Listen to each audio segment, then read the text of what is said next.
আমরা আজকেও 1202টা মামলা প্রত্যাহারের অনুমোদন দিয়েছি, যেগুলো ফেসিবাদীর সময়, বিগত ফেসিবাদী সরকারের সময় রাজনৈতিক উদ্দেশ্য প্রণোদিত মামলা ছিল। এগুলো প্রত্যাহারের জন্য আজকে অনুমোদন দেওয়া হয়েছে। এর আগে আমি এখানে আসার পরে 1006টা মনে হয় অনুমোদন দিয়েছিলাম।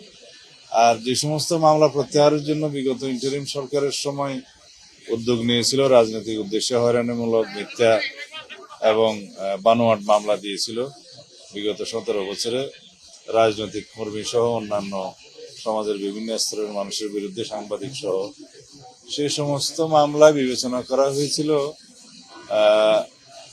মার্ডার কেস বাদে এক্সপ্লোসিভ এবং অস্ত্র মামলা, মাদক, আর একটা যেন নারী শিশু, এই বিষয়ে মামলাগুলো বাদে বাকি মামলাগুলো বিবেচনায় নেওয়া হয়েছিল।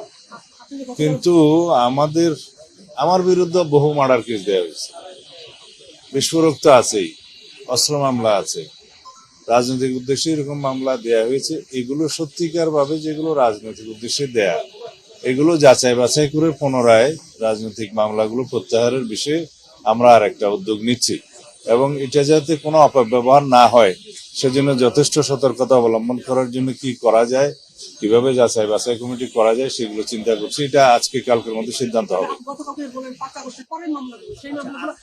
এগুলো আলাদা, এগুলো তো বিগত 17 বছরের মামলাগুলোর কথা বললাম। কিন্তু 5 আগস্টের পরে যে সমস্ত মামলায় শয়ে শয়ে হাজারে হাজারে আসামি করা হয়েছে, এরকম কিছু মামলা আছে।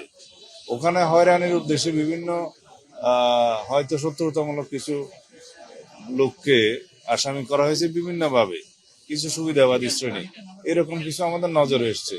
এগুলো যাচাই বাছাই করে আমরা ফাইন্ড আউট করবো, একটা বিহিত ব্যবস্থা করতে হবে, কারণ আইনের শাসন প্রতিষ্ঠা করতে হবে। আর মামলাবাজির মধ্য দিয়ে যদি কারো হয়রানি হয়, তো সেটা আইনের শাসন হলো না।